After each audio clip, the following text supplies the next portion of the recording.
USA Ultimate is proud to present the 2017 USA Ultimate National Championships. It's time for the women's semifinal, the 3-seed Denver Molly Brown and the 2-seed and defending national champion Boston Brute Squad.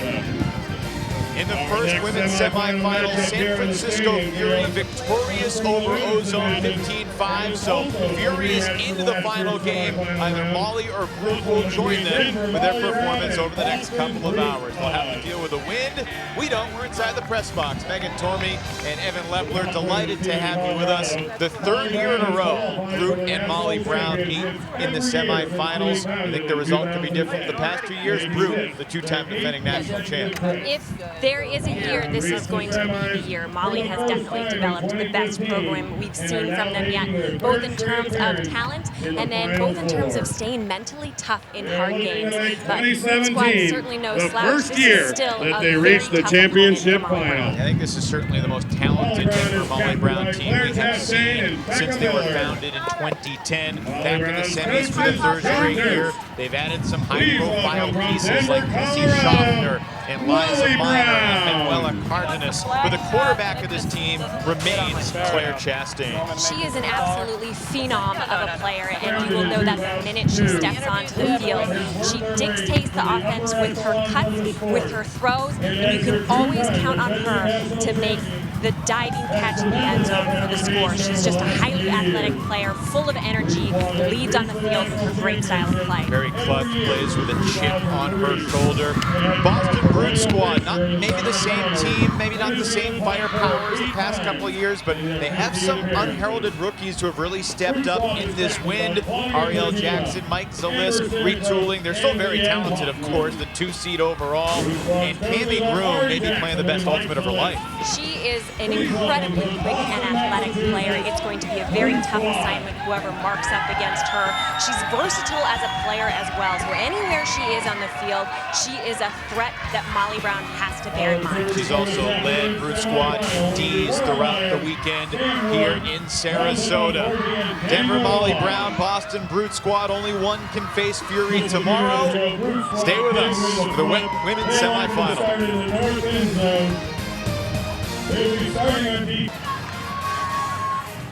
The USA Ultimate National Championships are presented by Discraft Ultrastar. Find the official disc of USA Ultimate at more than 1,900 U.S. retail locations.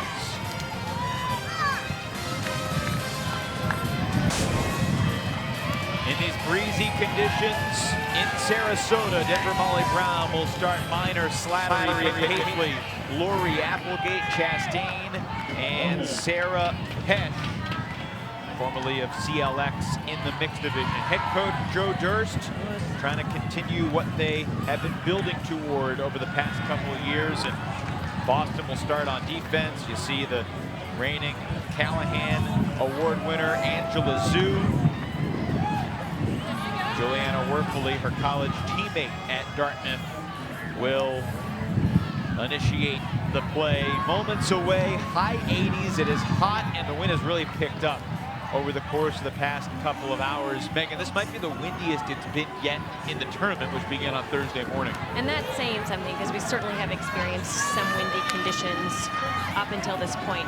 So now these players have seen the Sarasota wind, maybe not quite this strong. They have practiced taking time on their Women's semifinal, Molly Brown Brute Squad. The way they've expected. Get us underway.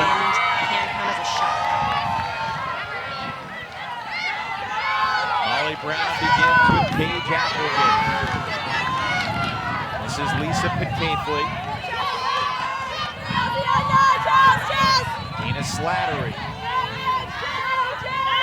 It's the third meeting of the season between Brute Squad and Molly Brown. They split the first two meetings.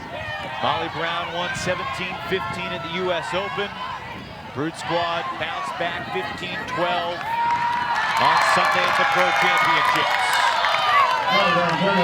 Angela Zhu will pick up the disc after the game's first giveaway. And she'll launch a backhand. Crossfield, Cami Groom has it on the edge of the red zone.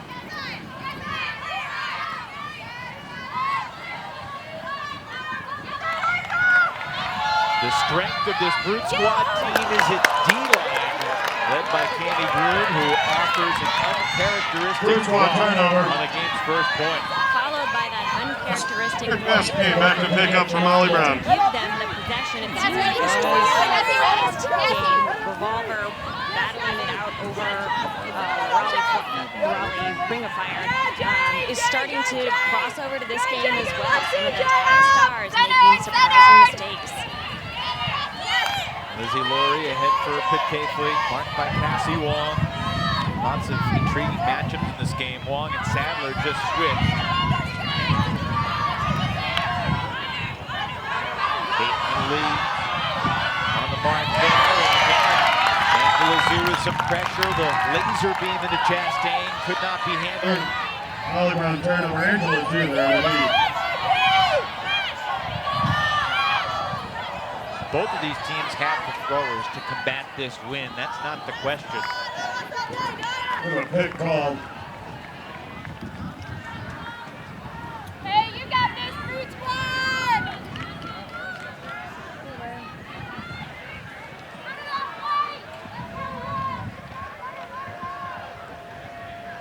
Boston had a fairly easy quarterfinal victory. Moving in on 4. See the drop from Cammie Groom. On her face says it all. Molly Brown on the Brute Squad turn. Page Applegate going back to pickup. Worthily defended well on the mark. Chastain bothered that throw.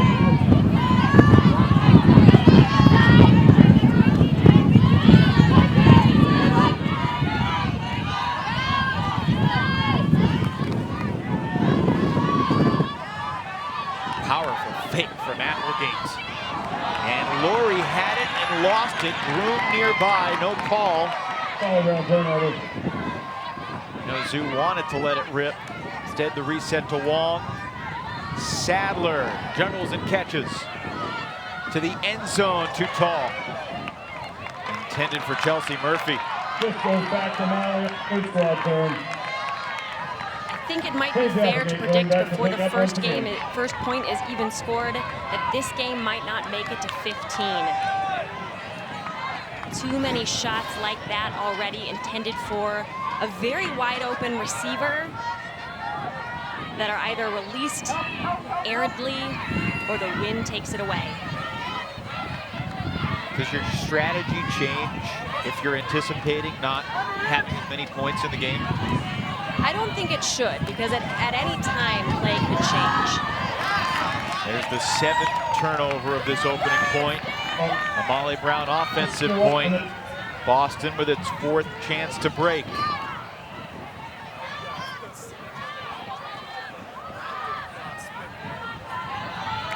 Groom on the doorstep. There's the opening score. It belongs to Caitlin Lee.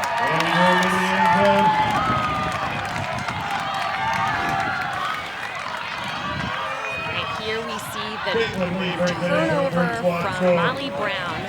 Looked like the throw from Laurie just didn't go up quite as high as she wanted. And that put to Lee. Notice the concentration on her face as she stares down the disc, making sure she watches it all the way into her hands, knowing, as we've seen already, that the flight path of the disc can change. You have to stay focused and concentrate. And typically you'd think you'd want that throw flat or maybe a little outside in when you're that close to the goal line, but sensing the wind, which was pushing the disc toward that line even further, she still went inside out with a low release and tight grip. That's a great point. The execution was nice because then the disc just rode the sideline. 15-6 over Nightlock in the quarterfinals. You could call it a pretty easy road through pool play. 14-3 over Pop, 15-5 over Rival, and their closest game 15-9 against Ozone. The run has come to an end for Atlanta Ozone with a loss to Fury in the semifinals, but what a memorable tournament. Atlanta Ozone knocked off Seattle Riot to qualify for the World Championships in Cincinnati next year. Ozone making their first semifinal since 2008. Seattle Riot streak of 16 consecutive trips to the semifinals snapped in pretty shocking fashion. Yeah, Ozone looked great in that day. It wasn't simply Riot having a bad day. Offensively, Ozone looked very strong. In the air, they won almost all their battles over Seattle. Chastain's throw intended for Laurie, incomplete. Boston the other way, a riser that was kept alive by Becca Ludford. They go back to Amber Sinekrope, Becky Malinowski. This is primarily the Boston O-line out there on D, but they convert on O. How about the layoff grab from Amber Sinekrope? 2-0 Bruce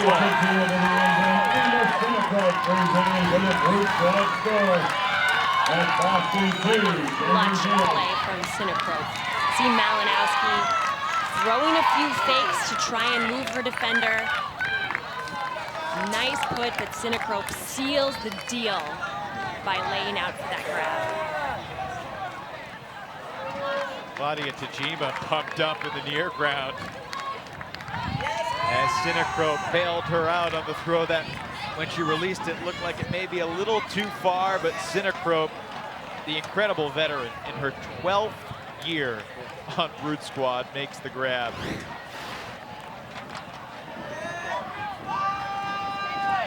Joined the team as a 17-year-old. Amber Sinekrope did, from Amherst, Massachusetts, a town that has plenty of blood in this game, including, of course, the Bacher sisters going head-to-head. We should mention that. Emily Bacher, 30 years old, missed last season after she gave birth to her first son. And her younger sister, Lauren, 26 years old, going head-to-head.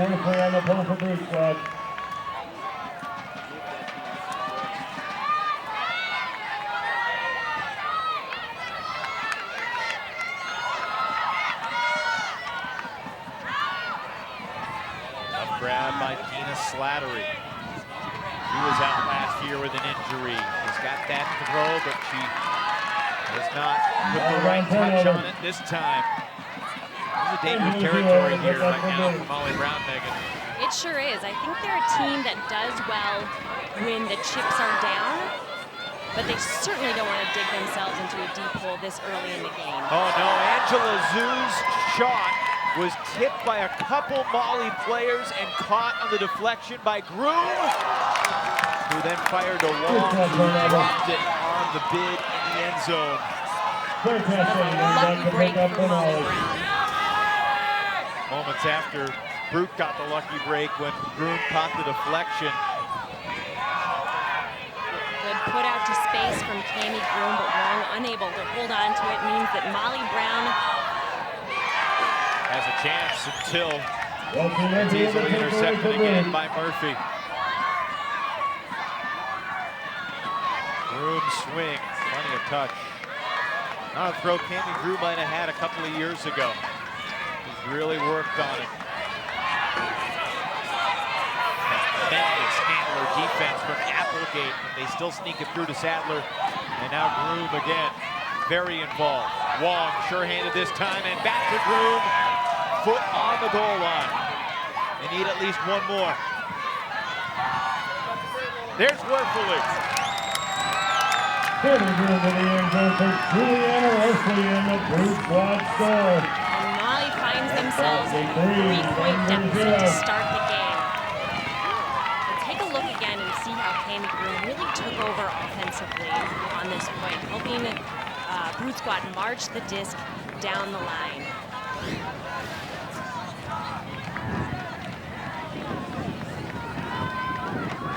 Showing off the refined throws she's really worked on the past couple of years to complement her incomparable athleticism, endless speed.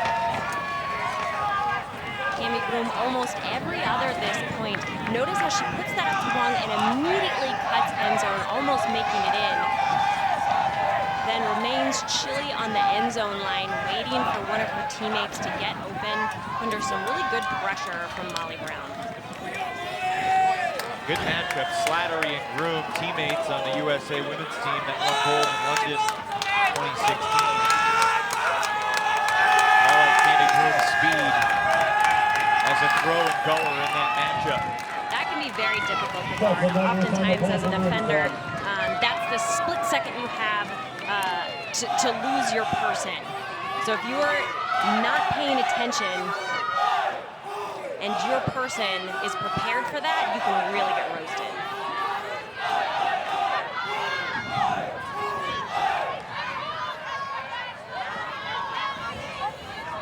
This is basically the Molly Brown D-line out there. Sam Pelletier, back for Kirsten Johnson. That's Manuela Cardenas joining the team for nationals, but the around throw out of the hands of Sarah Taggart, too tall. And here you got virtually Boston's O-line, and Malinowski fires a laser past Ludford. That disc rolls all the way to the end zone line, making quite the task for Molly Brown, who will consider this a gift, but now have a very long way to march the disc.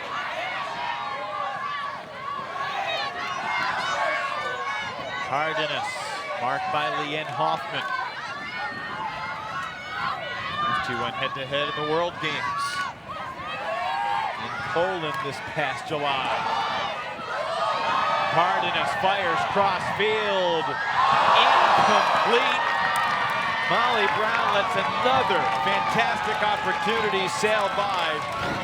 Sally Lampert unable to haul in what looked like a pretty majestic backhand through the wind. It was perfect, but the defensive pressure from Ludford was just enough to rattle Molly Brown into dropping that disc.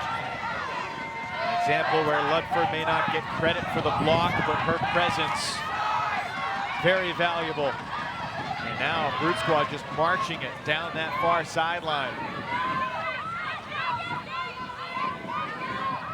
Schwab to Malinowski. Kojima went up line, Sinnecroke came back to the disc.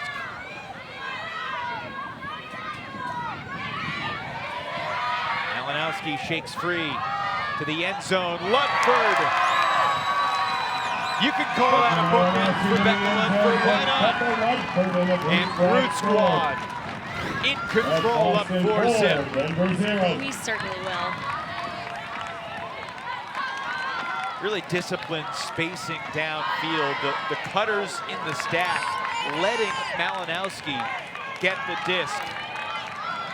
And then she just fired to the open space that they created. Yeah, the timing on that was very perfect. Malinowski being smart about her cuts, not taking too much time, getting open in the process. Downfield, everyone watching very carefully, Ludford reacting perfectly to Malinowski getting open, so that as soon as Malinowski turned, she had the easy shot to Ludford.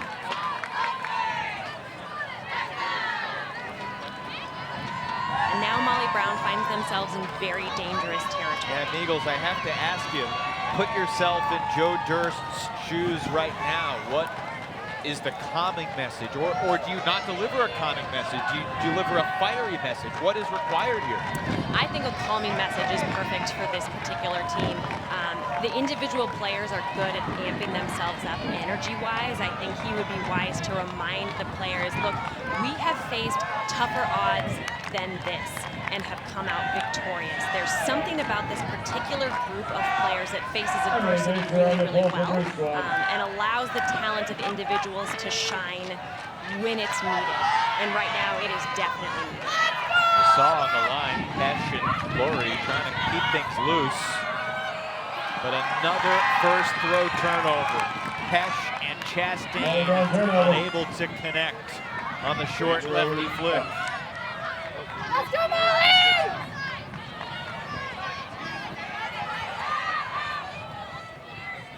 It has been 4 breaks in a row for Boston to start this semifinal. Just coming in on 6. Frankly, evoking memory of the last couple of years. And there's a gift. Just back to Molly on the Brute Squad. Dropped it. But a call We have a foul call. the play. Last year, 14-9. 2 years ago, 15-7. when these two teams matched up in the semifinals. Root victorious twice. Was there a call? Was there a foul?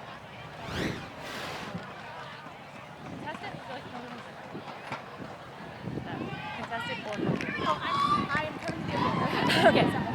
Unfortunately, it happened directly on the other side of you, and I could not see the hand information. So we're going to treat it as a contest. Laura Meyer, one of the most respected observers among all the talented orange shirts. Vicky Negus on the mark.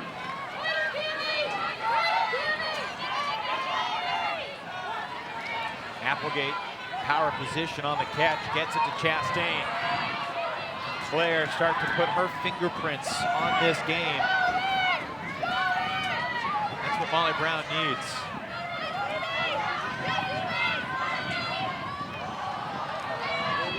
Chastain, of course, played college ultimate on the coast, where it was always windy. UNC Wilmington.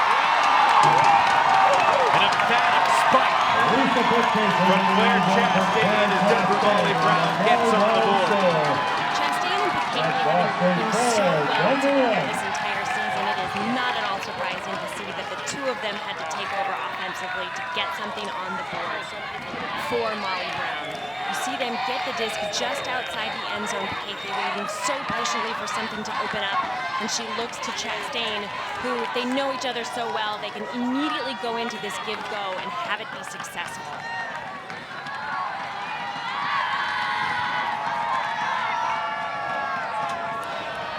Molly Brown's going to need a lot more of that. Absolutely. But Molly Brown is also a team that feeds off of positive energy. I think everyone on the sideline is amped up to see their stars doing what they do best. They're going to respond in kind. Piquet has led her team in assists this weekend, often catching deep balls near the goal line and then dishing to the end zone. Start of the tournament, she had the mustache on her upper lip. Now she's going with her jersey. 3-0 through pool play. Molly Brown taking down traffic in their final pool play game to ensure the top spot. And then Scandal really gave a battle in that quarterfinal match. Sandy Jorgensen, Jenny Fay, the rest of that Scandal team took the lead in the second half and really pushed Molly Brown. And to give Denver credit, Molly Brown responded. That was my favorite game of the weekend to watch. I think it was just the best exhibition of how Molly Brown's energy can win games for them. First oat point of the game for Boston, and it won't be clean because the hop from Tulsa Douglas hits the ground. Jesse Schaffner picks up for Molly.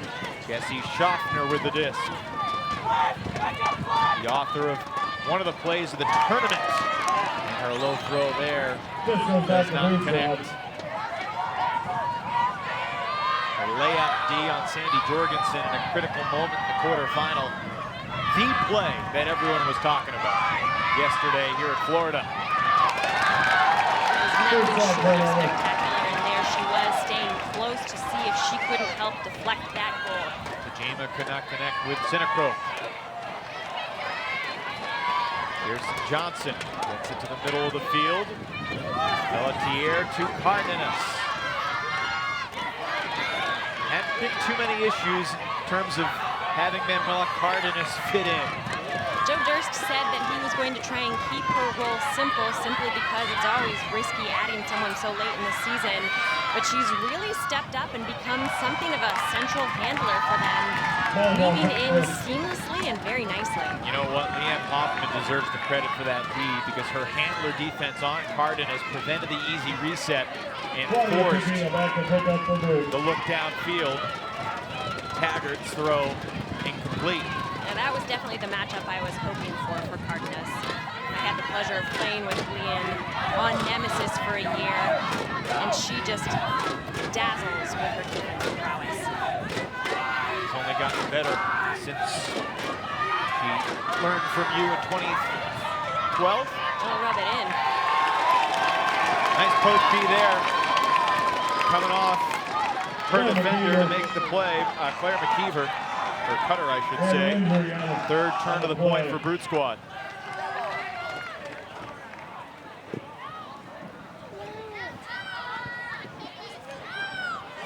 And a stoppage allows Melissa Devlin to check into the game. It was McKeever who will take the sub. Second Allen out, coming off the Brute Squad. Alana Schwab. Beg your pardon. That's Becca Miller, who was coming back from injury for the first time today. Molly Brown has been hampered by so many injuries. Becca was making her return today. Certainly hope she's okay, but it's not a good sign to have her shaken up. I beg your pardon, 47, not 17. Becca Miller. Here's Cardenas. Never really gave Melissa Devlin a chance. Devlin's had a big first season with Molly Brown. They're playing with Philadelphia and for many years. And later this afternoon, early evening, we'll see Devlin's old team, Philadelphia and back in the semis at Nationals for the first time in a decade. Taking on the newcomer to the national stage, Seattle BFG.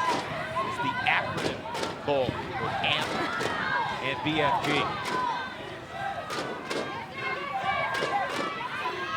Later tonight, Slow White and Mixtape under the lights. And the foul called.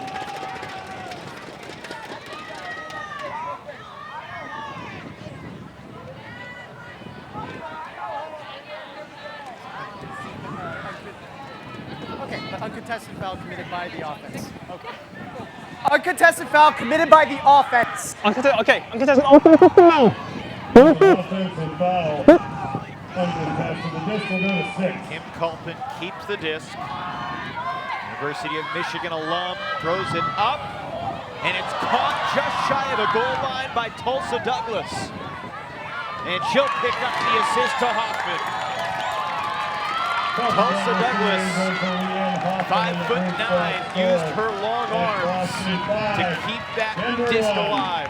We do have a timeout on the field. Molly Brown has taken their first timeout of the first half.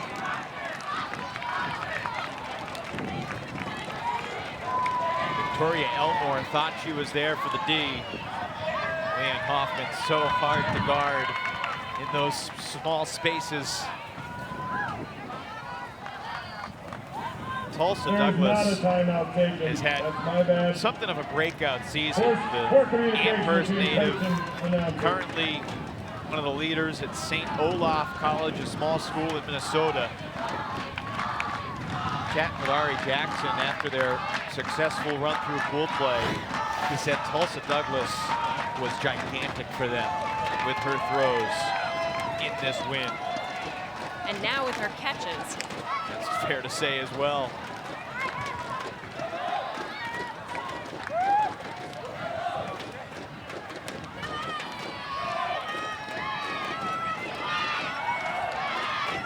Ariel Jackson with some last-minute words of advice. Certainly been a nice addition as the coach of this team. It was Mike Zalisk for a couple years, and then Ariel Jackson took more of a main role. Zalisk and Jackson now coaching together. Zalisk, of course, the former Callahan Award winner back in '02 at Tufts. Here's Chastain with Zoo racing down to marker. Tough grab from Laurie. Low throw, lasered to Pick Capely.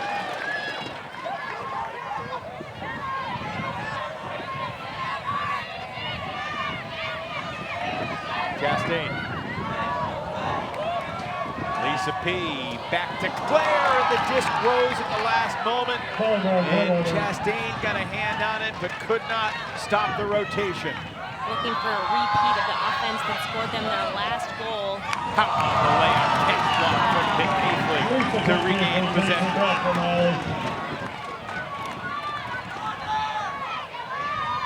these last couple of points, we've had a torrid pace back and forth.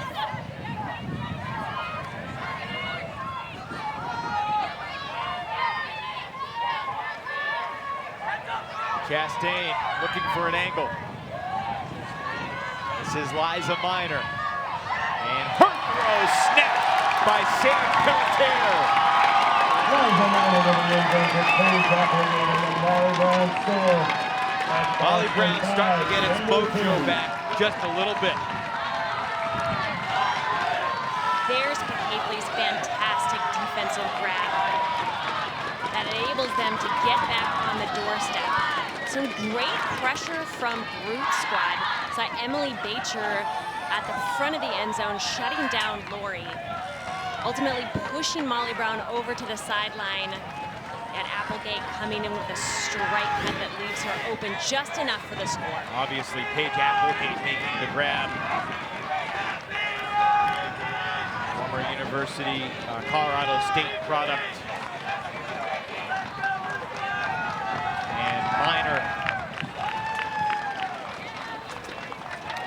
with the assist. Her first year out in the Rocky Mountains after playing with Madison's Heist. She's been a very nice addition for Molly Brown. Really helped close out a lot of points for Molly Brown. We've seen some fantastic handler movement from Molly Brown all year long with Cahapley, Applegate, Chastain. Minor really helped set the tone earlier in the season, timing on downfield cuts, helping Molly Brown keep their spacing, which has really helped them grow and develop with some good offensive strategy throughout the rest of the season. Ari Jackson has a look on his face, almost as if he had said, guys, be ready for the roller pull. We have to stop it, so they can't set up their defense that quickly, and then they just roll past everybody. And exactly what I was looking for.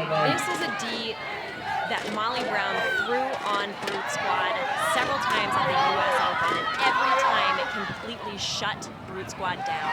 They can't complete a pass. Sinacrobe looking for Schwam up the line.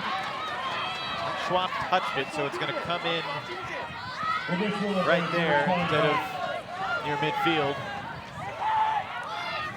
And that was the story at the US Open too. Molly Brown forced Brute Squad to turn it over within the first throw every time they threw that roller pull out the side of the field. Molly Brown misses another chance to immediately capitalize. Now Tajima's throw picked off quickly. Intercepted by Taggart, and she'll fire. And Sinacrobe up to the task. Amber Sinacrobe takes it right back for Brute Squad. Block says she'll take it right back. Schaffner, marked by the long arm Malinowski.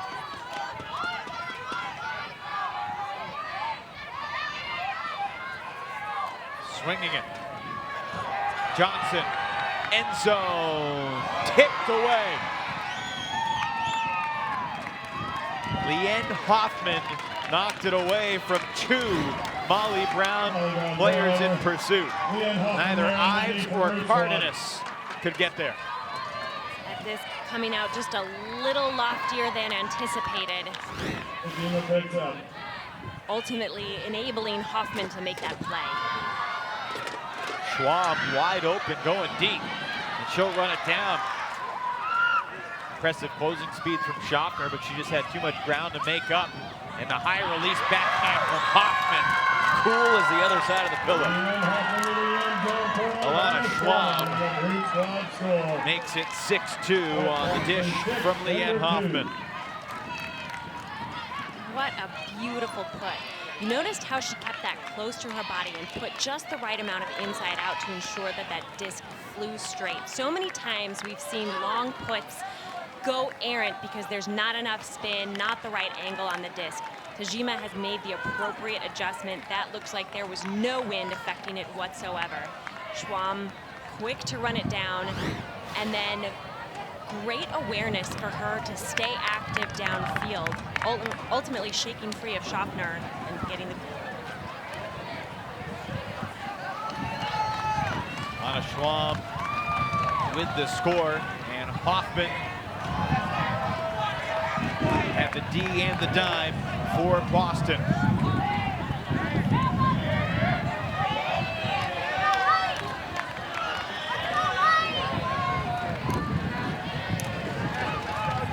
Not had a totally clean offensive point yet. Quickest point of the game was the second point. Tajima hit Synacrope to make it 2-zip.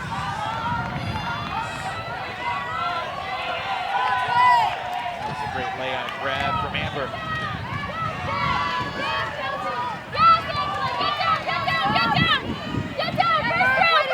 Pressure's back on Molly Brown here on offense. Chastain to Slattery to Caitlin. Low throw, tough catch, Minor. Knee win.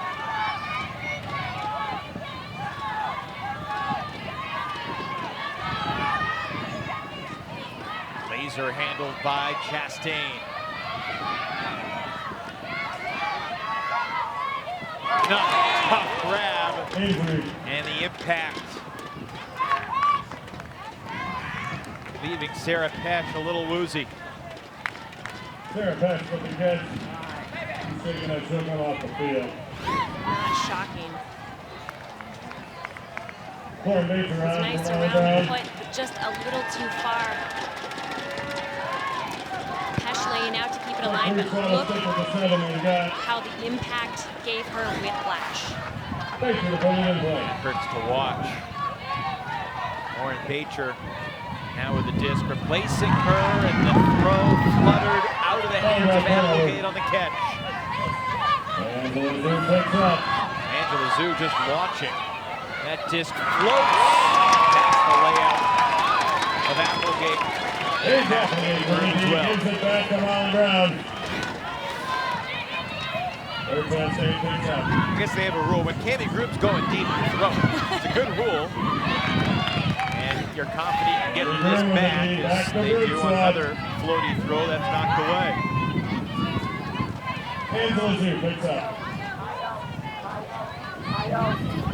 Zhu.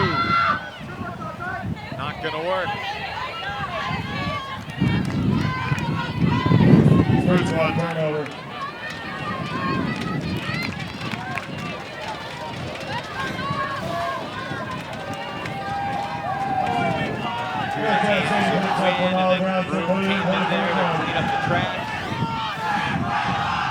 Molly Brown has it again. Zhu's throw bladed to the ground.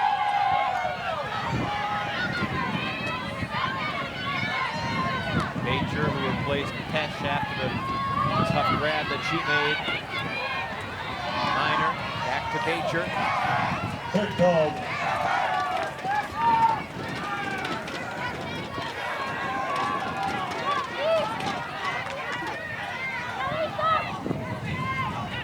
Bacher played volleyball in high school, along with basketball and ultimate. Angela Zhu again, taking over after the turn. Werfeli. To Groom. And there was a call. Travel call. Travel was the call. It looked like she had a open lane to hit Caitlin Lee. Travel call is overruled. Amy Grimm to put it in play. Travel call was overruled, coming in on 0, and now they're going to call a violation because Lee took off too quickly. During moments like this, you as a defender want to make sure everything is in place as appropriately to give you the best shot. You notice Slattery was prepared for Lee to run. Brute squad scrambling a bit, and Molly Brown pounced. And another errant reset.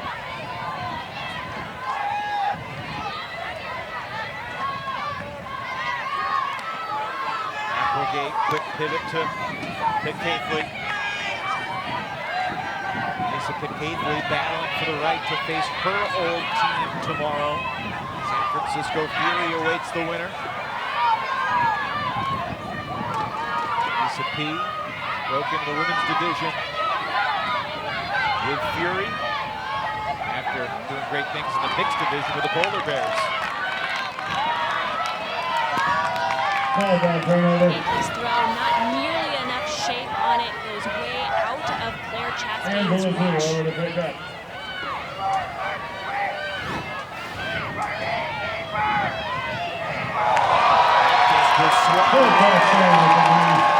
Chastain on the coach. Denies the field line. Yes, she wanted it.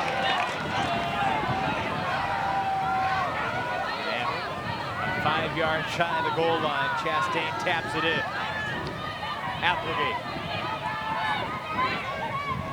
Chastain back up the line. There it is.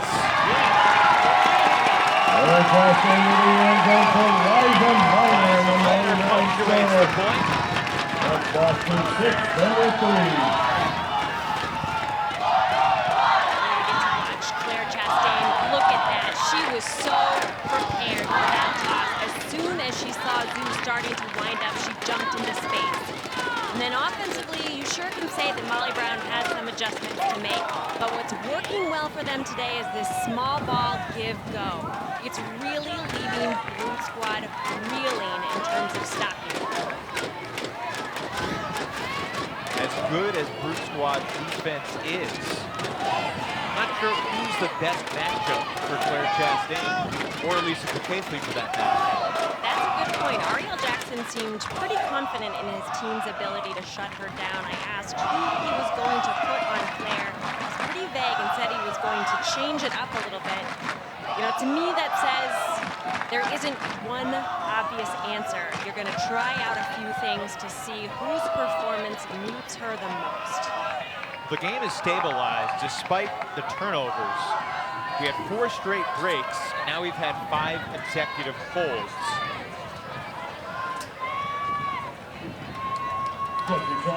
Boston offensively back out there. Senecrote signaling readiness.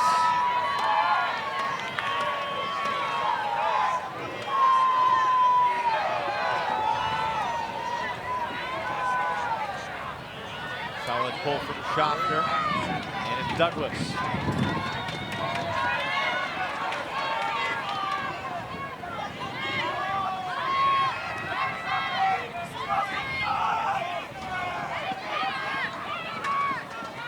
Low reset throw. Malinowski bailed out by Senecrote. And then that throw.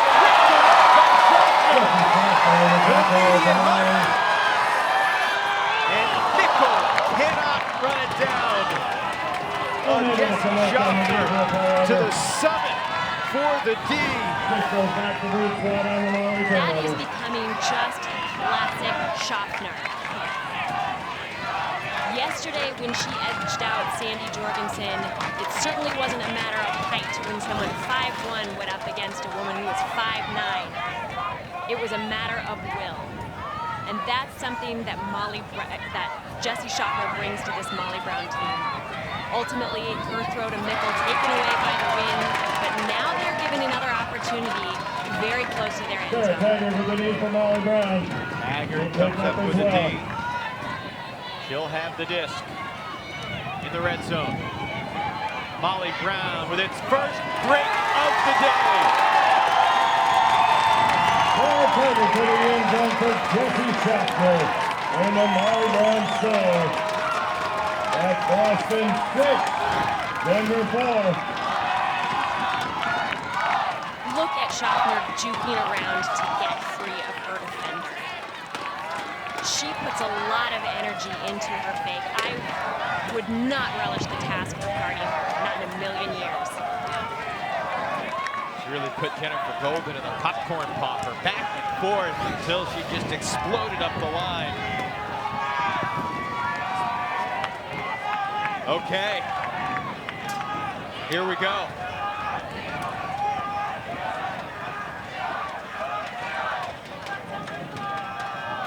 Taggart put it on the money. What can you say about what Jessie Schaffner has meant to this team out of the University of Oregon? Had a great college career. Picked up with DC scandal last year. Now she's playing in her first club semifinal. Yeah, her stats obviously speak for themselves, but I think when you watch her, you realize there's an X factor that she brings with her energy and intensity. You know, she fights so hard because she wants this so badly. The rest of Molly Brown, very talented individuals, very dedicated to this program, but you have to think that watching Jessie's fire makes them want to give just a little bit more of themselves. Picks up, she'll put it in play from the sideline. From the sideline, Boston will begin its possession. Zoo lofts it and finds Hawken.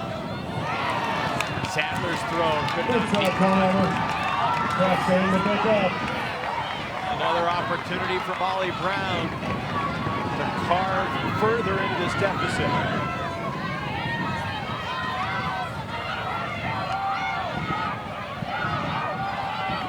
This game really started to swing, Megan. Clare Chastain started to take over. Unfortunately, that throw may have been deflected by Cassie Wall.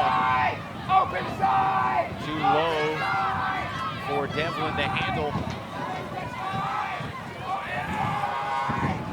You could hear, I think it was Ari Jackson screaming the two words, open side, on the sideline. Boston punches it in for the hole to make it 7-4. That trap defense from Molly Brown seems to hit Brute Squad right in their Achilles heel. Ultimately, Molly Brown's turnover gave them that second chance, but there is something about that defense that they really struggle against. It wasn't until Molly's turnover, when they were suddenly out of that defense, out of that defensive look, that they were able to find their lanes and work the disc down. Number of times that we've seen a defender on both teams, frankly, beat up the line to that open side, the downwind side. Can't let that happen if you're the defense. You got to make them try to throw it across into the wind. Yeah, you know that from that handler position, you know, they're either going to cut back for the around or up the line for the strike cut. And if you have to choose, you have to push them back. So you need to change your position, step in the lane, so that when they start to cut strike, you're there. You're going to stop that look, push them around, make them take that extra shot before they get to the end.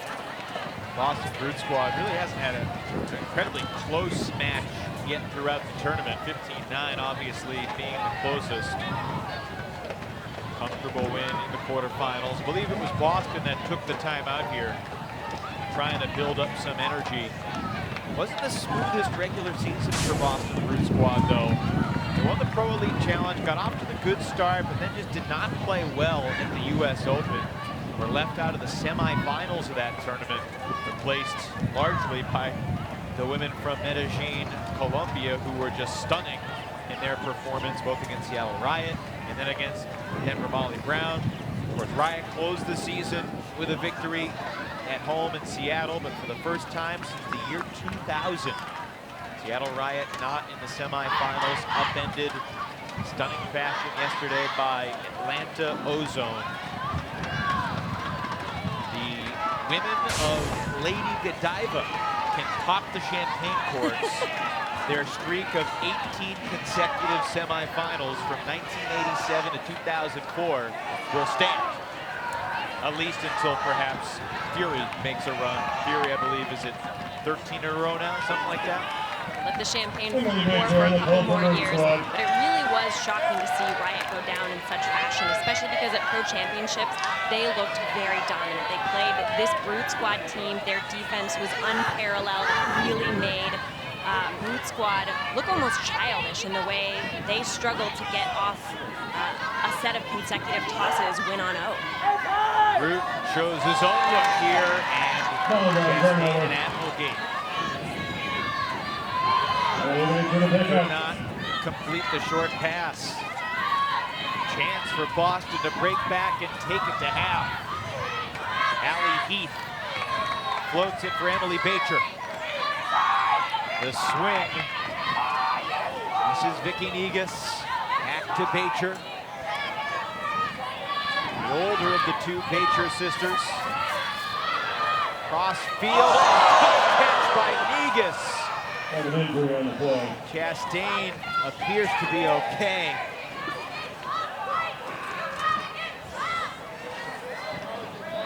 Foul called. Foul was called. Foul called. I think Clare is asserting that Negus ran into her space. I am frankly shocked that Chastain didn't get that disc, which makes me think perhaps a foul did occur. I think Chastain thinks that Negus used her body to push her out of position and make the grab. It was a foul. It'll be in your hands. Foul appelled. Wow. Foul call is upheld by the observer. Will take over possession. Takes a little of the luster away from Negus in one-handed grab. Let's see it. I don't know. I feel a little differently about it now. Yeah, I don't know about that one. This doesn't like What I was thinking. Chastain flubbed it. Lost another chance. Disc floating. Negus again. Miner got the stall count going immediately. Negus slices it through the wind. How about that point from Vicky Negus? I don't think I've ever seen her play better than They have a this. stall call. They did call a stall. Will Sydney Dobkin's goal stand, or will this one get sent back? There's the Chastain drop. Contested stall. Looks like Laura Meyer just signaled it'll be a The disc will go contested back. stall. Coming in on 8. So it's going to come in for the stall Vicky count Negus, of the 8. final play. That's always tough in wind like this because you know you pretty much have to throw up a throw immediately. And that one's denied by Here's the Ricky. pick will be just over the Molly Brown. Ladies Applegate to pick up.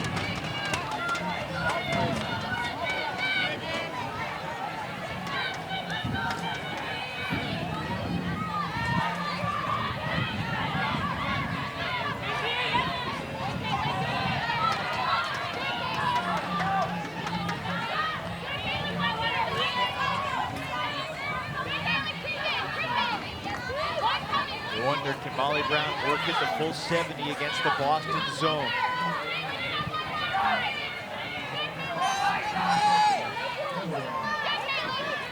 Pesh, Slattery.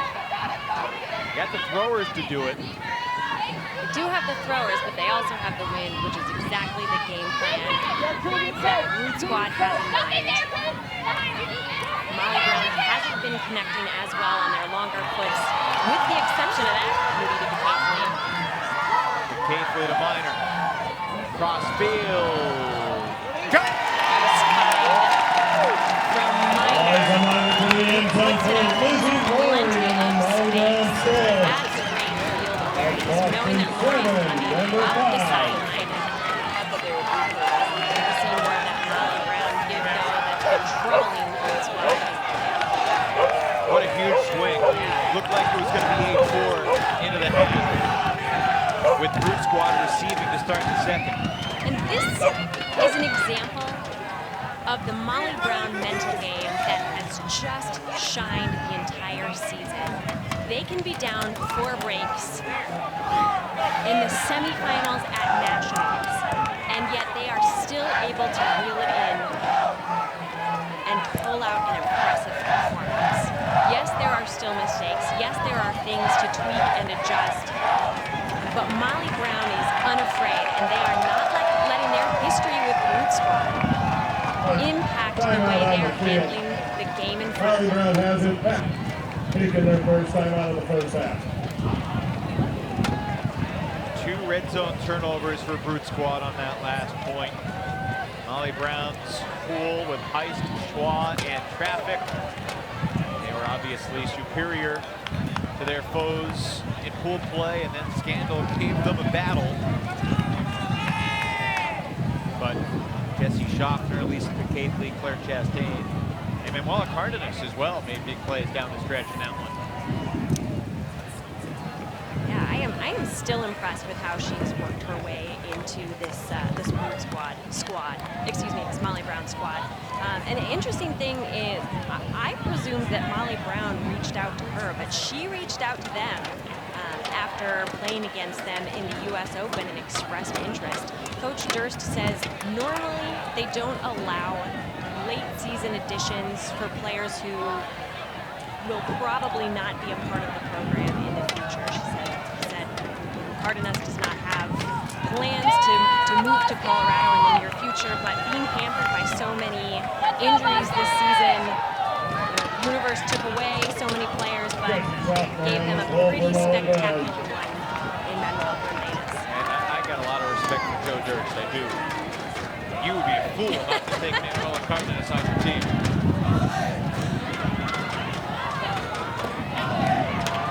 I won't say I disagree, but I do think that they have a ethos and they have a structure to their program that they really like to follow. Another pull to the sideline. Forcing Zoo to try to throw it into the wind if she wants to swing. That blading flick will hit the ground. It's over to Molly Brown, the Root squad turnover. Right there, Megan. No, and again, that's that defensive look for Molly Brown that Root squad really struggles against. I've seen other teams fare well when Molly Brown tries to trap them on the sideline, but Root squad has not yet come up with a solution, which really surprises me, given that they know Molly Brown likes to throw that, having seen it several times at the U.S. Open, but have not developed an effective strategy to combat it. Contested foul. Sandra Martin Chastain. Chopper. Quickly zipped it to Pelletier, and there was a call, but it was a pick, and because the throw was incomplete, it's a turnover.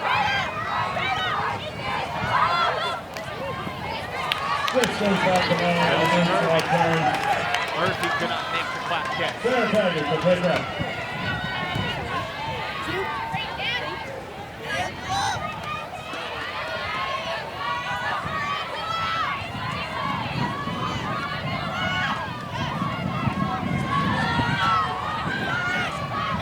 Stall count rising, Taggart gets rid of it.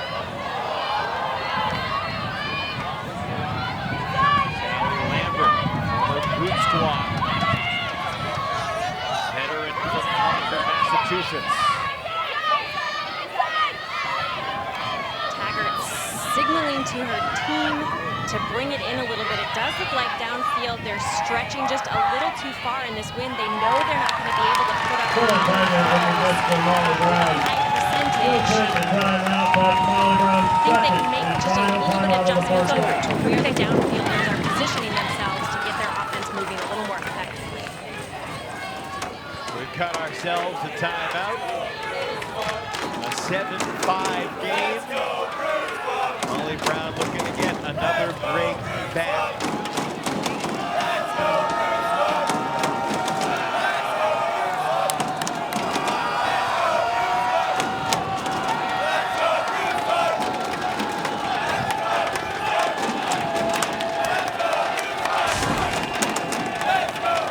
Ozone over Riot in the quarterfinals. It was not a universe point game, mind you. Ozone had a 12-9 lead. It was 12-9, game to 14 when the cap went on. It was breezy. Riot could not punch it in quickly. They scored, I don't know, maybe 30 seconds after the hard cap form went off. Assistant coach Gwen Ambler went over to the Observer. Gave a chance. They took a little time to win something. Do we have any life left? The Observer said, I'm sorry, but that's the game. No one enjoys winning because of the hard cap. No, that's one of the worst feelings when the game is over, but the opposing and losing team just score. It's a strange feeling. And that's probably an over-the-top statement, because Ozone was pretty fired up and said, hang on, the same way Manuela Cardenas has fired up her teammates through the years with plays like that. Well, I just turned 18 over the summer. From Medellin, Colombia. She and her twin sister, Valeria, wanted to play ultimate when they were young. Her parents wanted them to keep playing chess. They're both very good chess players. And they made a deal with their parents. If we go to chess on these days, then we can go play ultimate on the other days. How about Jesse Schaffner with another score? Very gentle toast. And we're trailing 4-6.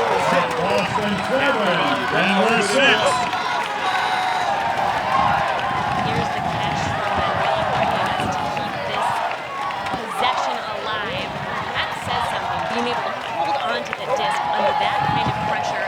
And here we see Clare Chastain exhibit such good fundamentals in shaping the disc well, throwing across the field into the end zone with just the right shape for Jessie Schaffner to stay underneath it and catch. Second assist for Chastain. Second score for Schaffner. Jessie grew up in Nashville, Tennessee.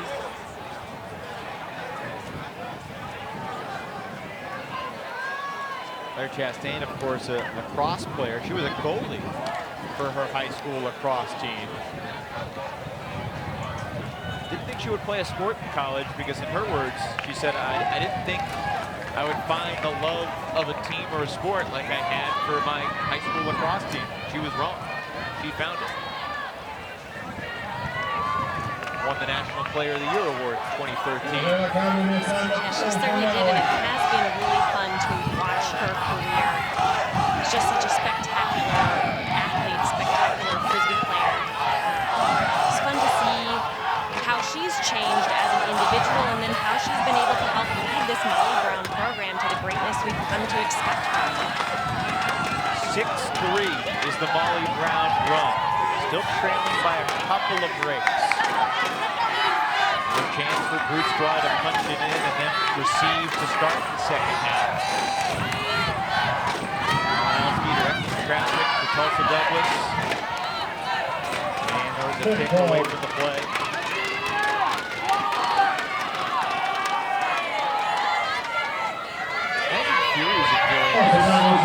For Brute Squad coming in Knowing they're playing tomorrow, on once 2. these teams throw one punch from each other. Certainly has to make them a little bit nervous. The Los Angeles Dodgers thrilled that Astros won Game 6 last night to force a 7th game in the ALCS. Just keep on playing. Play 25 innings tonight, Yankees and Astros. We're cool. Oh, that's fair. I see what you're saying. They themselves had an easier path, and now they can just watch their two potential matchups continue to battle and battle.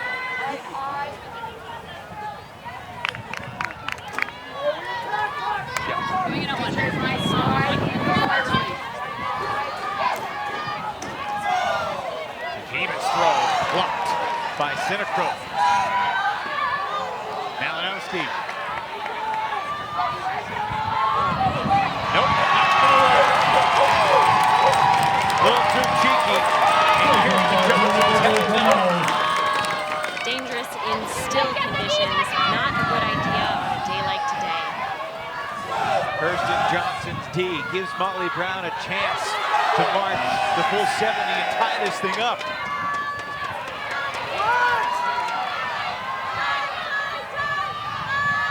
Heaver. Over to Johnson now. The near side, it's Chen. Here we go.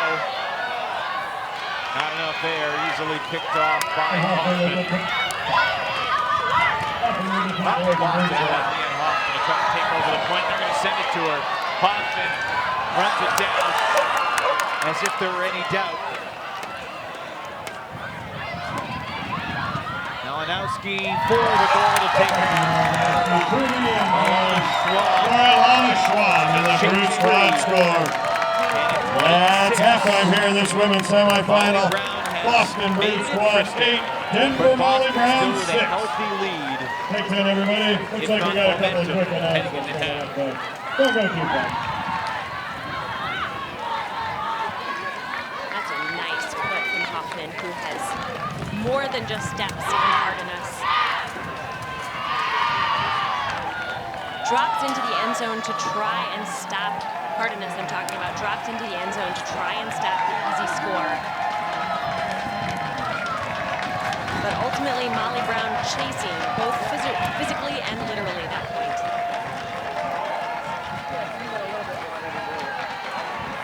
Pretty exciting first half. Couldn't ask for anything better. Few things to talk about. Yes, sir. 8-6 Brute Squad.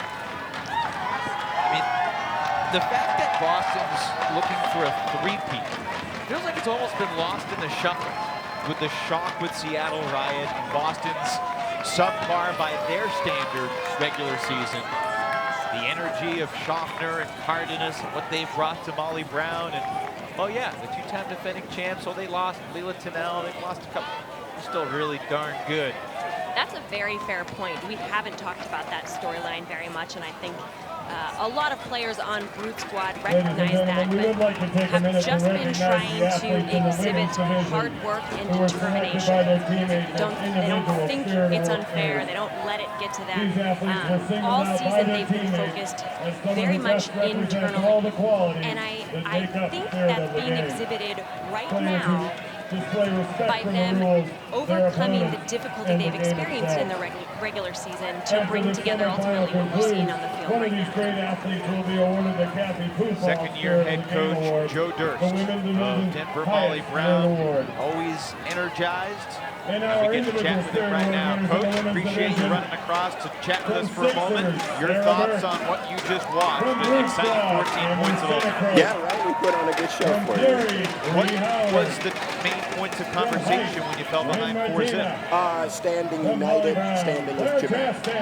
I always love seeing Molly Brown when the chips are down, because that's when the real energy really starts to come alive. What do you guys do to bring out the intensity when anyone else would help? A lot of it happens off the field, you know, stuff that I'm not going to say on there, and then we laugh about it later when we're down. Back to the U.S. Open, we asked you what Jesse and Liza are bringing to the team. What has Manuela brought to the team in her first Molly Brown tournament? A different dancing style. Like we had ours, you know, we added hers, and we're all better dancers because of it. Any adjustments in the second half, or just staying the course? We started to go straight up, sort of a flat mark, and make throws upwind difficult. Had some success. We'll see what we do else. Coach, we appreciate your time. Good luck in the second half. Thank you. We love you guys. Thank you very much, Joe Durst, the affable head coach of Denver Molly Brown. His team trails by just 2.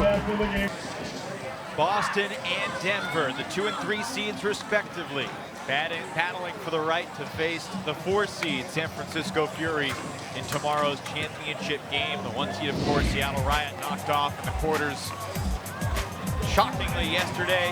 Boston got up to a great start, Megan told me. They went up 4-0 with 4 breaks in a row. Yeah, things were not looking good for Molly Brown. Brute Squad was firing fast and hard. Really didn't seem like there was anything Molly Brown could do defensively to stop them, or even offensively on their own side to counter. Candy Groom got off to a really good start, and it was her throws. Obviously, her legs got her in position to make a bunch of catches, but her throws contributed to 2 of Boston's first 3 scores. Yeah, when other players weren't performing well, Candy was at her best. She was taking care of the disc, using the opportunities that Molly Brown was giving to help put them up on the board. Malinowski to Ludford made it 4-0. And then Tulsa Douglas had the great catch near the goal line. That goal made it 5-1. And then Molly Brown found his rhythm. Yeah, there was some great offensive movement between Clare Chastain, Cakeley, and Applegate to really get things going. Jessica Schaffner also stepped up in the second half, had some really great plays to help Molly Brown battle back from their 4-point deficit. 5-1, the score became 7-5, a 4-2 run, and then 7-6. A 5-2 run at its peak from Molly Brown. Before Malinowski snuck it through to Alana Schwab to take half. Boston's still up a couple breaks. They lead 8-6. They'll get the disc to start the second half. We'll chat with the Brute Squad coach when we return. Nationals in Sarasota. Good to be back. We welcome you back to Florida, where Boston Brute Squad leads Denver Molly Brown 8-6 at the half. Ariel Jackson kind enough to join us down on the field. Ariel, certainly a lot of action in that first half. What was the key in your mind to jumping out to that 4-zip lead? Defense. We had a defensive game plan, and I thought we executed it really well. And I think we were still executing it pretty well, but, you know, Molly Brown is a great team, and they are not going to sit there and take it. They're going to punch back. Offensively, you look like you struggled just a little bit against some of Molly Brown's defensive looks. What adjustments are you going to make sure that Brute Squad can continue to push forward? We're going to just regain some confidence in some throws that we, you know, it's hard in the wind, but we're talking about like the flick going across into the wind. Like, we have that throw, we can't be afraid of it, and that's going to open up a lot of space. But I'm pretty happy with how our upwind offense has looked, actually. I mean, both teams have scored a lot in the upwind goal, and that's hard, right? So it's not going to be, I mean, teams aren't going to just hold and score in one possession unless the other team's not playing good defense. Right, Ari, we always appreciate your time. Wish you the best of luck in the second half. Have fun out there. Thank you. Ari Jackson, 2 championships under his belt, looking for a third. We're about 14.5 minutes away from the soft cap. Boston leading 8-6 in the second half. Coming up. Quick look at the scoring summary from the first half. A couple of goals for Jesse Schaffner and Alana Schwam. A couple of assists apiece for Liza Minor, Clare Chastain, Candy Gould, and Becky Malinowski. Bunch of names you'd expect to be in the mix for these two teams.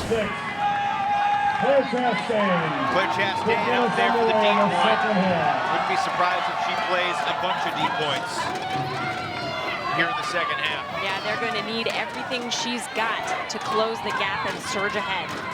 In the first half, Brute Squad turned it over 25 times. Molly Brown turned it over 27 times. These swirling, windy conditions.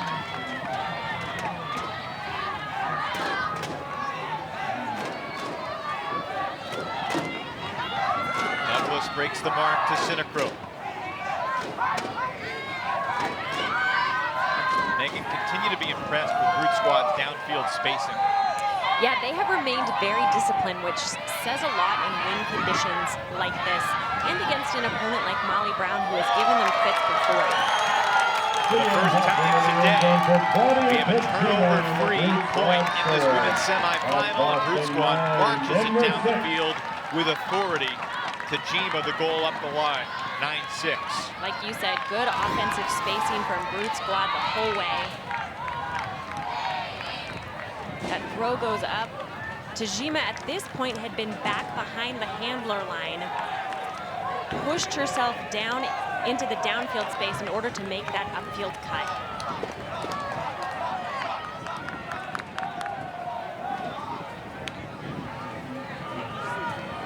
We talked about that earlier, how crucial it is to make sure that you are positioning yourself to stop the handlers from darting into that strike cut, especially when you're so close to the end zone. Really feel like Brute Squad has done a good job of capitalizing on that space today. Second assist for Hoffman, who had a bunch of blocks in the final at the World Games in Poland in July. USA versus Colombia, USA garnering gold yet again. Joanna Werfele, gold medalist at College Nationals this past May.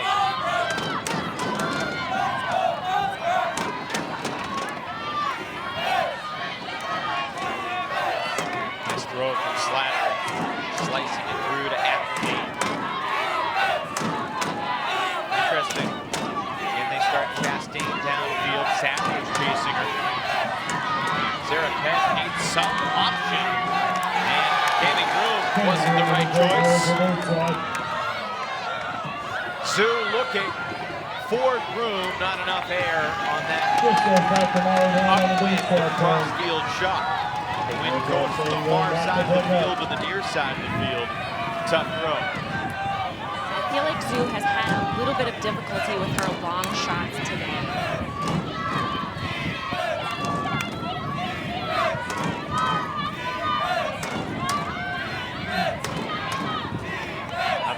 catch from Paige Applegate. And there's Pitt Kingsley beating Wong for the under. Werfeli's poach unsuccessful. Minor staring downfield. A string of difficult throws converted by Molly Brown. Looking to cap it off. Not quite. Slattery really set her team up well there with that around throw to Cakeley, then was staring down the break side without much of a mark. It has been really tricky to put the right kind of touch on discs in this wind.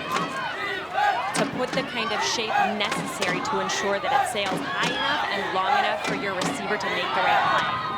Really, Zoo's only option was a blading flick, which is virtually a punt. Is fortunately landed in bounds. Just barely beat that in otherwise. Molly would have had the goal line. How about the active popping mark from Chastain there? It wasn't the mark, I should say, but the weak point in the cup. And the pogo stick. Past the Binning Sadler. Minor couldn't get in the end zone, but adjusted to make the catch at the goal line.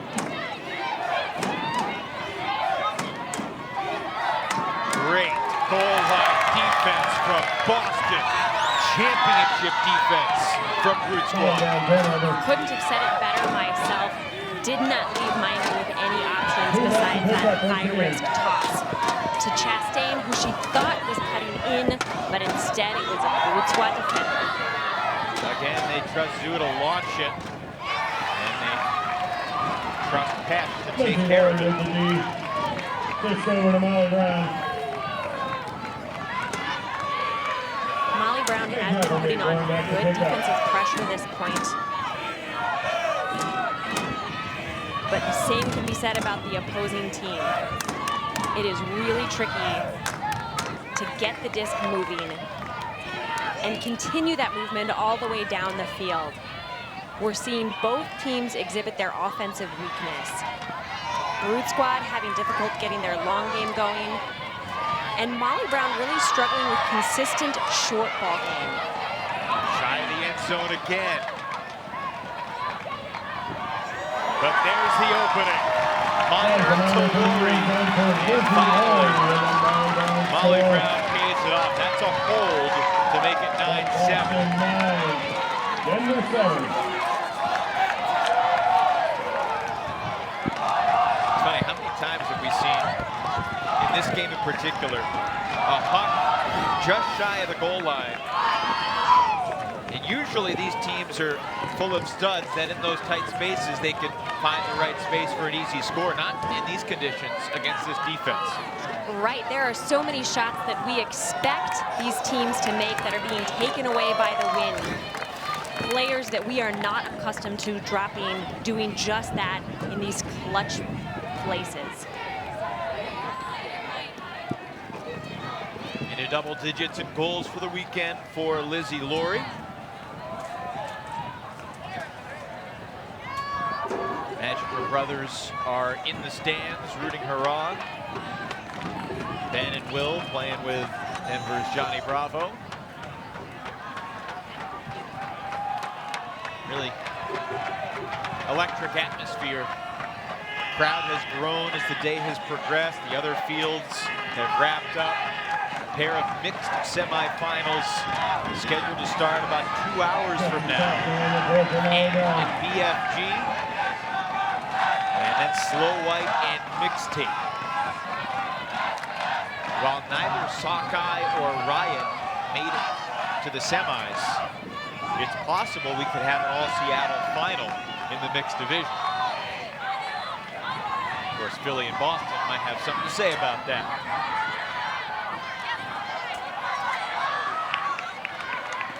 Hoffman, marked by Manuela Cardenas.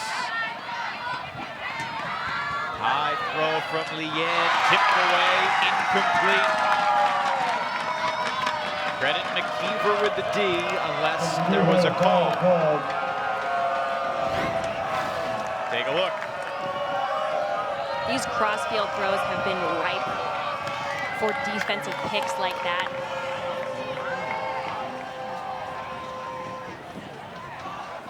The wind is just making it a little too lofty, giving plenty of time for the defender to come up underneath. We'll stay here, play restart to the chest. Restart to the chest. Wait. He certainly jumped into Sinacro's back. That's obvious on the replay. That doesn't necessarily mean it was a foul. But I would not have been surprised at all to see the observers uphold that because of that contact through the back.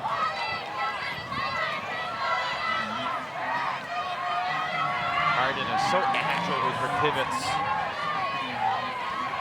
Schaffner lasers it through for McKeever. Back to Schaffner.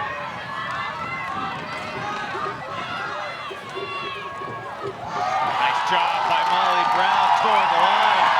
And once again, the women from Denver are within one. Kirsten Johnson with the score. That's a nice throw from Schaffner, but that is also a great grab from Johnson. Towed the line indeed. Kept her wits about her, made sure she kept her defender on her side. Nice play. There's some riskiness there and not attacking the disc, right? I mean, Tajima was pretty close. That's a fair point, but I think she felt confident that Tajima had too far of a path for having to run around her to try and steal that disc away. So I think that speaks more to Johnson's awareness of her position, her defender's position, and what kind of throw was coming in.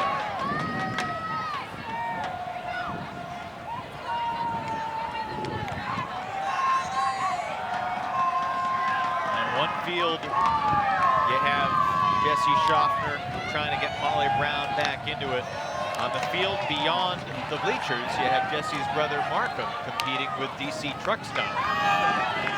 Conflicting times in the Schaffner household. Now, although you had the right idea yesterday, you were standing on the top row of the bleachers so you could watch both games, which is genius.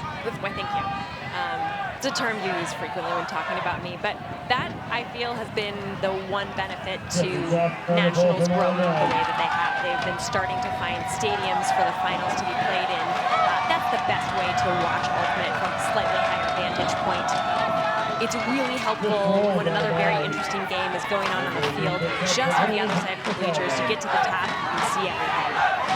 By the way, it's 5-4 at the Truck Stop Otherwise game at the moment. There was a call made by Caitlin O'Connell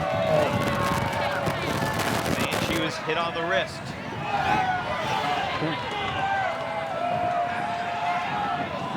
See it?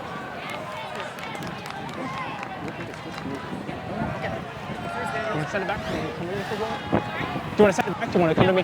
It's your call. I'm calling foul. Do you want to do it? I want to. All right. You did hit it. Foul. Stay here. Stall him. Upholds foul. Which is fortuitous for Brute Squad because I'm not sure O'Connell was the intended target on that throw. O'Connell, former Slow White contributor, now in her second year with Brute Squad out of the University of Vermont.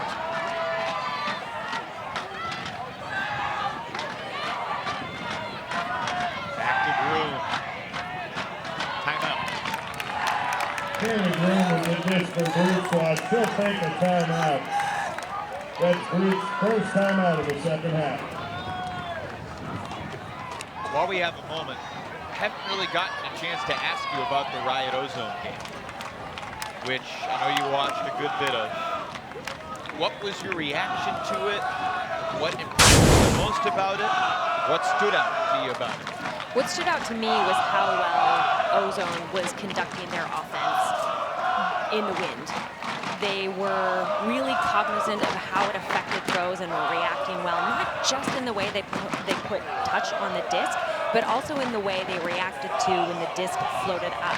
I was shocked to see how Riot sometimes didn't even jump at the appropriate time to try and make the D. It's like they were unable to read the disc, but Ozone was reading it perfectly. So many great one-handed grabs by Atlanta Ozone. 35 years young, still playing spectacularly well. Kate Woodhurst was great. And Jesse Schaffner's catch against Scandal, or D against Scandal, was incredible. One of the plays of the tournament. Put Emily Lloyd's layout grab and take it to half in that game, 8-5 against Riot. That might be my play of the tournament. Just the stakes, the situation, and the spectacular athleticism. And it was just like 3 throws after it looked like Riot was going to score to make it 7-6. Obviously, every goal counted in a game that ended 12-11. Just like this game looks to be very close. The observers ruled Emily Baker in the end zone. Emily Baker brings it in for the Brute Squad score. 10-8. At Boston 10. Denver 8. Candy Groom doing good work in tight spaces yet again to keep this disc moving. Centers the disc. And you see Bacher, who had been at the top of the stack, just cut straight forward and slightly out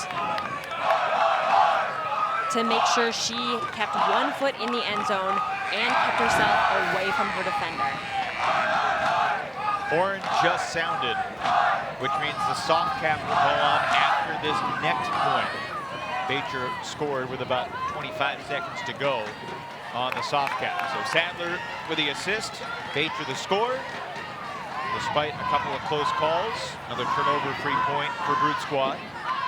They have the 2 turnover-free points in the game. Brute Squad so far in the red zone 2 for 2 in the second half after going to 7 of 17 in the red zone in the first half. Douglas, Hoffman, Ludford, Sinecrope, Malinowski, and Culpin. On the other side, you see Slattery and Wynn, Pitcatley, Minor, Chastain, Warren Bacher. Pitcatley looking for Minor. What a catch! Again, just shy of the end zone. But Minor putting her team in position.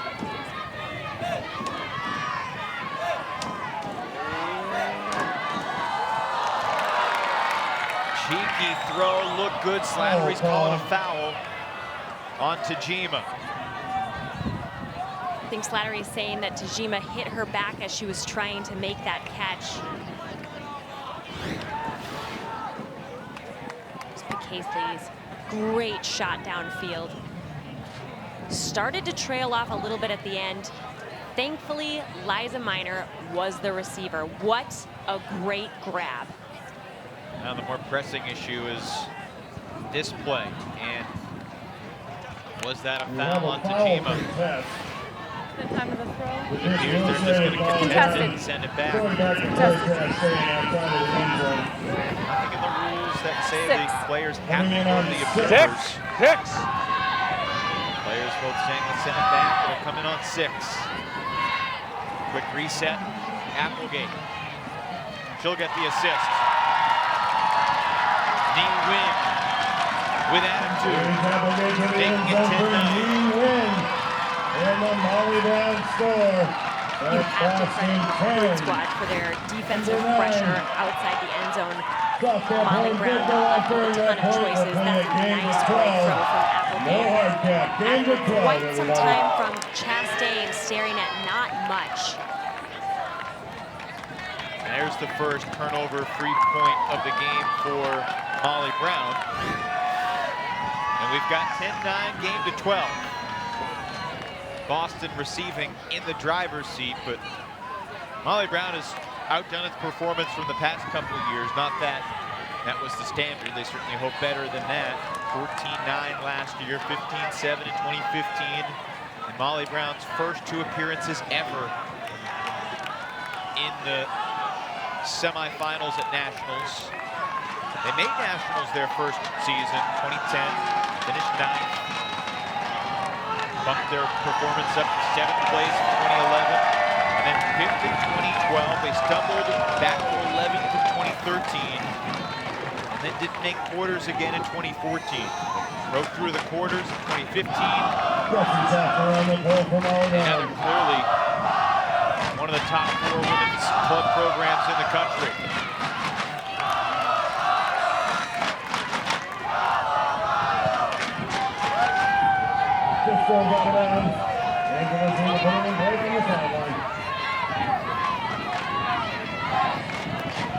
I don't envy the responsibility Angela Zhu has had in this game.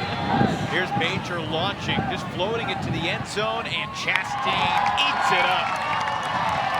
Tammy Groove and Caitlin O'Connell at 5'10" were standing by. Clare Chastain at 5'5" took charge. The moment that disc went up, she kept it in her sights and positioned herself early so that she couldn't be challenged for the D.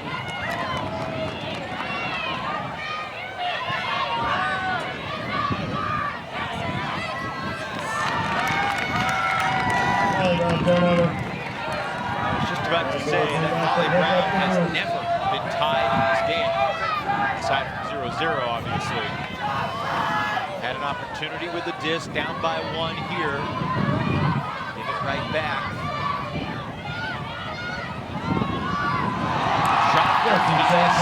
The up-line shot from O'Connell. Cardenas, meanwhile, taken off, and Shotner will rip it.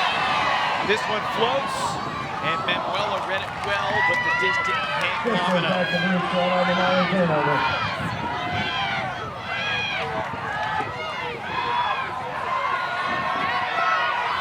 Zhu again, just trying to force it up the line. Schaffner. Another kept block.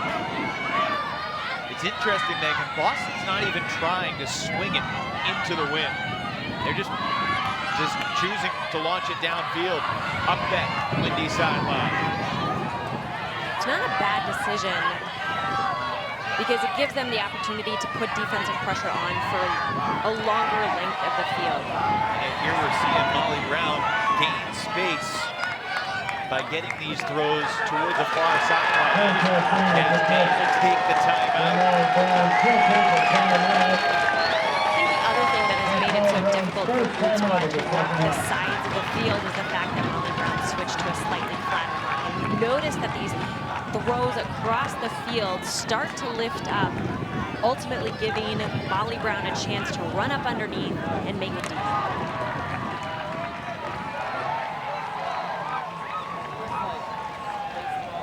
See Ariel Jackson and Mike Zalisk, 2 coaches for this Boston team.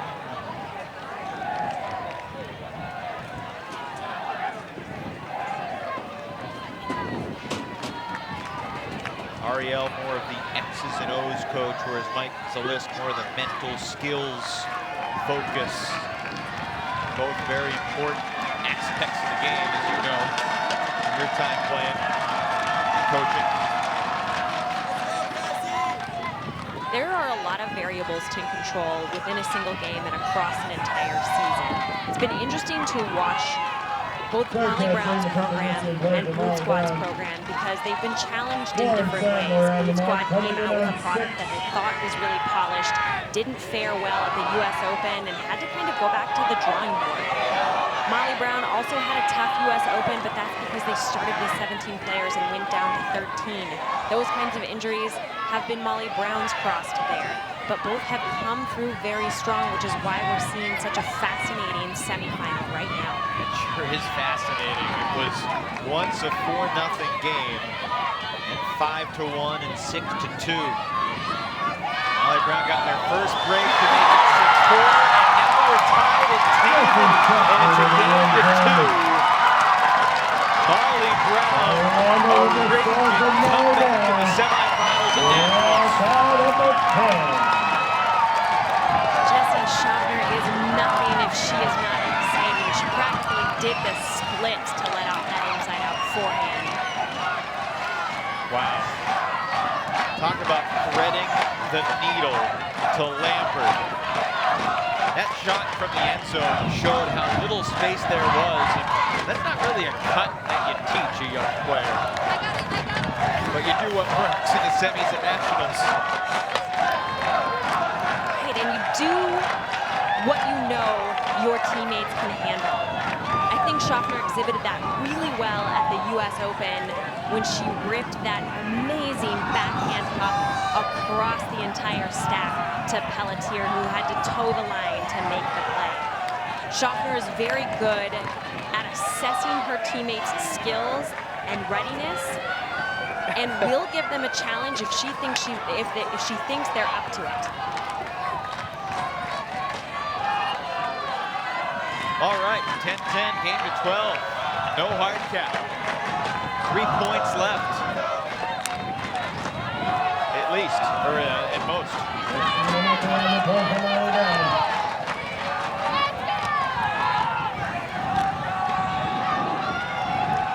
Since trailing 6-2, Molly Brown has obviously outscored Boston 8-4.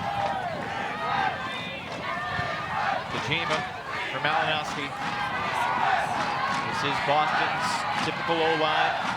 Ludford uses her speed to take the under, marked by Ives.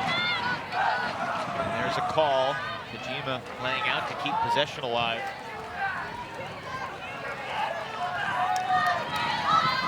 Going back. Lead 3, everyone set?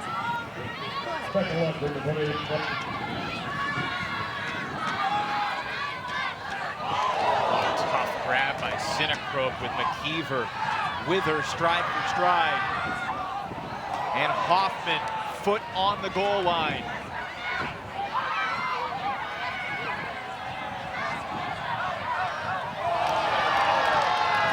Somehow that worked for Boston Brood Squad. Through the tiniest sliver of space, Hoffman found Sinekrope. And Brood Squad up by 1. Around a really tough mark from Cardenas. Look at how she is almost wrapping her arms around Hoffman. You think there's no way that she can make a forehand throw that is inside, and yet she finds the space.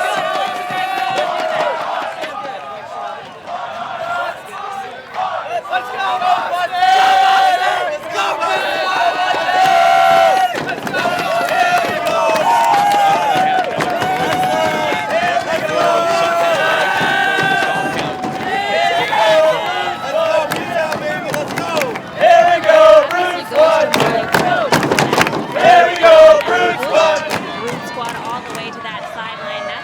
good as you're going to get it. But that is some good disc skills from Hoffman in order to make that one. That was another clean 0 point, by the way. That's 4 over 3 points in the second half after we had none in the first.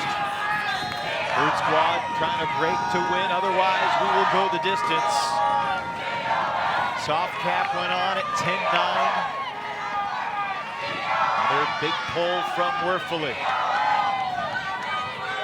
Saw plenty of members of Boston Ironside in the stands. Their streak of 9 consecutive trips to the semifinals came to an end. Proudly supporting their mates from Boston. High throw from Applegate sails out of the reach of Laurie. Angela Zhu with the disc.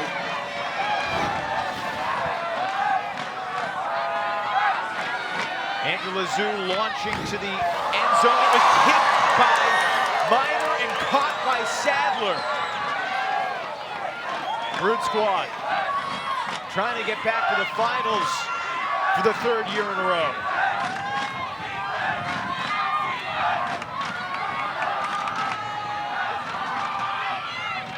Groom ends it.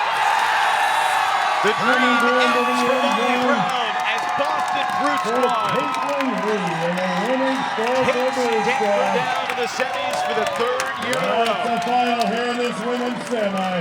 The connection that started us off today is exactly how we end. Great game, ladies. Brood Squad on to the final. There will be a lot to think about today, but I'm sure Miner will think about that D she almost had that gave Cami Groom the opportunity